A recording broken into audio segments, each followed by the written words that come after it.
Hello price Lord brothers and sisters, கர்த்தர் ஸ்தோத்திரம். இன்றைய நாளின் இந்த வார்த்தையை உங்களோடு பகிர்ந்து கொள்வதற்காக நான் மகிழ்ச்சி அடைகிறேன். இதன் மூலம் தேவநாமம் மகிமைப்படுவதாக. தேவன் நமக்கு தந்திருக்கும் இன்றைய நாளின் இந்த வார்த்தை, நான் உனக்கு ஆரோக்கியம் வர பண்ணி உன் காயங்களை ஆற்றுவேன் என்று கர்த்தர் சொல்லுகிறாரு. யாரு சொல்லுகிறாரு? ஏசப்பா சொல்றாரு, நான் உனக்கு ஆரோக்கியம் வர பண்ணி உன் காயங்களை ஆற்றுவேன் என்று. தேவப்பிள்ளை மனுஷன் சொன்னா அது முடியாத காரியம், அது 110 தான் நடக்கும். ஆனா ஏசப்பாவா சொல்றாரு, என்ன சொன்னாரு? நான் உனக்கு ஆரோக்கியம் வர பண்ணி உன் காயங்களை ஆற்றுவேன். ஹல்லேலூயா. அன்பு தேவப்பிள்ளை, ஆரோக்கியம் இல்லாத நிலையில் நீங்க இருக்கலாம், தொழில் நலிந்த நிலையில் இருக்கலாம், வேலையில் தொய்வு காணப்படலாம், வியாபாரத்தில் ஒரு பெருக்கம் இல்லாமல் இருக்கலாம், ஊழியத்தில் நீங்க நினைத்தது போல ஒரு வளர்ச்சி இல்லாமல் இருக்கலாம், குடும்ப வாழ்க்கையில் ஒரு ஆரோக்கியம் இல்லாமல் நொடிந்த நிலையில் இருக்கலாம், பிறரால் நீங்க காயப்பட்டு இருக்கலாம், உங்கள் மனதை புரிந்து கொள்ளாமல், எப்படி உங்க மனதை புரிந்து கொள்ளாமல் உங்களை சோர்வு உண்டாக்குகிறவர்கள், சோர்ந்து போக பண்ணுகிறவர்கள் மத்தியில் நீங்கள் வாழ்ந்து கொண்டு இருக்கலாம். உங்களை அற்பமாய் என்னும் ஜனங்கள் உங்களை அனுதினமும் உங்களை வேதனைப்படுத்தி சோதித்து கொண்டிருக்கலாம். சில வெளியே சொல்ல முடியாத வியாதி நிமித்தம் மனதுக்குள் புலம்பி கண்ணீர் வடித்து கொண்டிருக்கலாம். வியாதி நிமித்தம் எதற்கு இந்த வாழ்க்கை, இப்படிதான் சாகும் வரை வியாதியோடு வாழ வேண்டுமானால் செத்து போகலாமே என்று எண்ணிக்கொண்டிருக்கலாம், சிந்தித்து கொண்டிருக்கலாம். இனி என் வாழ்க்கை அவ்வளவுதான் என்று நினைத்து கொண்டிருக்கலாம்.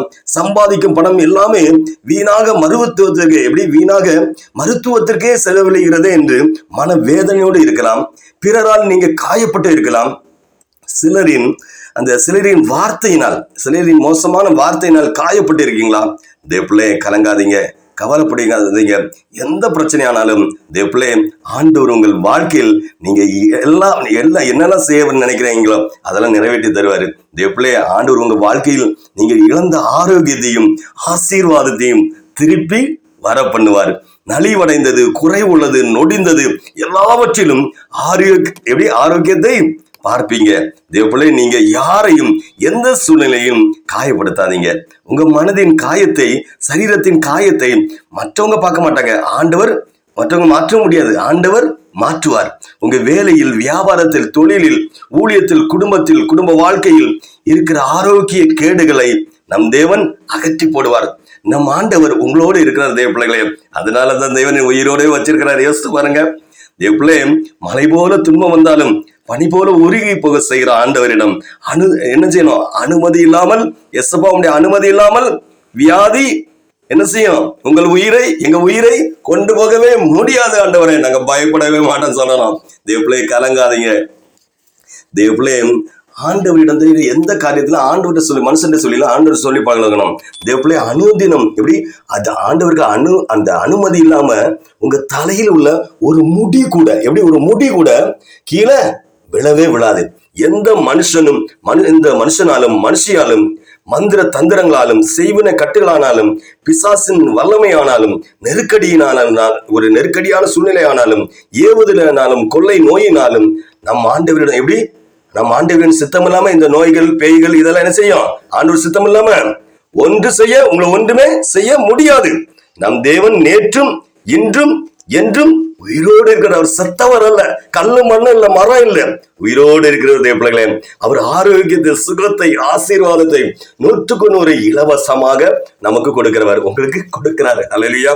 அவர் எப்பொழுதும் சார்ந்திருங்க. அவர் உங்களையும் உங்கள் குடும்பங்களையும் பார்த்து கொள்வார். இந்த ஆரோக்கியமும் ஆசீர்வாதம் தரும் தேவனிடத்தில் ஜெபிப்போமா? ஜெபம். இசப்பா, நான் உனக்கு ஆரோக்கியம் வர பண்ணி உன் காயங்களை ஆற்றுவேன், ஆசீர்வதிப்பேன் என்று வாக்கு தந்த அன்பு ஆண்டவரே, இசப்பா உங்க ஸ்தோத்திரம். ஆண்டவரே, என்னுடைய எல்லா காரியங்களிலும் ஆரோக்கியத்தை தாருங்க ஆண்டவரே. ஆண்டவரே, என் நலிந்த ஒடிந்த நிலையை மாற்றுங்க ஆண்டவரே. என் மனதின் காயங்கள் பெரிதாக இருக்கிறது ஆண்டவரே. என்னை காயப்படுத்துகிறவர்களுக்கு முன்பாக என்னை உயர்த்துங்க ஆண்டவரே. என் சரீர உள் வியாதியிலிருந்து, வெளிப்புற வியாதியிலிருந்து, என் குடும்பத்தாரிடத்தில் காணப்படும் வியாதியிலிருந்தும் விடுதலை தாருங்க ஆண்டவரே. ஆரோக்கியம் வர செய்யுங்க ஆண்டவரே. எங்களின் எல்லா வேலையும் ஆசீர்வதிங்க ஆண்டவரே. எங்களுக்கு மன இறங்குங்க, என்னை ஆசீர்வதிங்க ஏசப்பா என்று இந்த நேரம் இந்த செய்தியை கேட்டு ஜெபிக்கும் இவர்களையும் இவர்கள் குடும்பங்களையும் ஆரோக்கியத்தை கொடுத்து சுகப்படுத்தி ஆண்டவரை பலப்படுத்தி இவர்கள் காயங்களை ஆற்றி ஆசீர்வதிப்பீராக என்று மீட்பர் இயேசுவின் நாமத்தில் ஜெபிக்கிறேன் ஜீவனுள்ள பிதாவே.